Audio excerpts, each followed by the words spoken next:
कवन फूलवा लाल हो कवन का चनार हो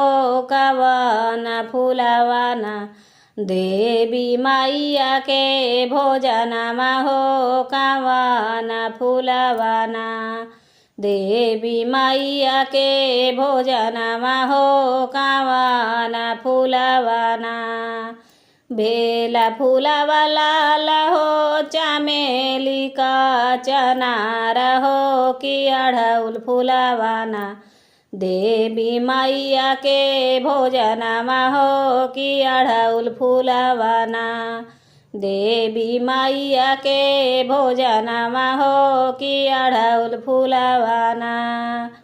बेला फूलवा लाल हो चमेली का चनारवा हो कि अड़हुल फूलवा ना देवी मैया के भोजनमा हो कि अड़हुल फूलवा ना देवी मैया के भोजनमा हो कि अड़हुल फूलवा ना कवन फूलवा लाल हो कवन का चनार हो कवन फूलवा ना काली मैया के भोजनमा हो कवन फूलवा ना काली मैया के भोजनमा हो कवन फूलवा ना बेला फूलवा लाल हो चमेली का चनार हो कि लवंगिया फूलवा ना काली मैया के भोजनमा हो लवंगिया फूलवा ना काली मैया के भोजनमा हो लवंगिया फूलवा ना बेला फूलवा लाल हो चमेली का चनार हो कि लवंगिया फूलवा ना काली मैया के भोजनमा हो लवंगिया फूलवा ना कवन फूलवा लाल हो कवन का चनार हो कवन फूलवा ना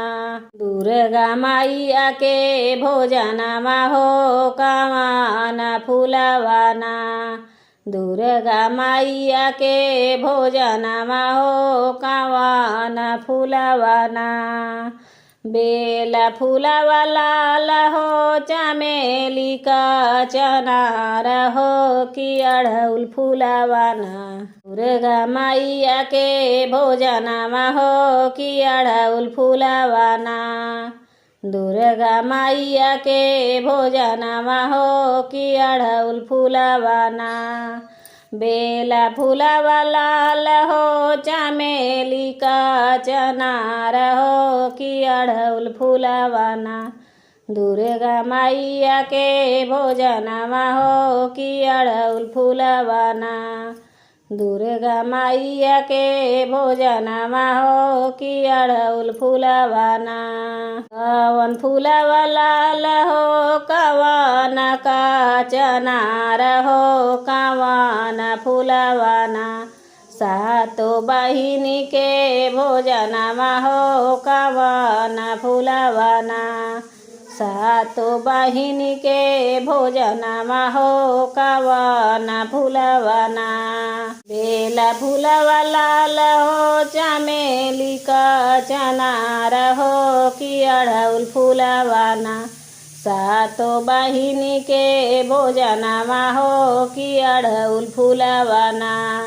सातो बहिनी के भोजनमा हो लवंगिया फूलवा ना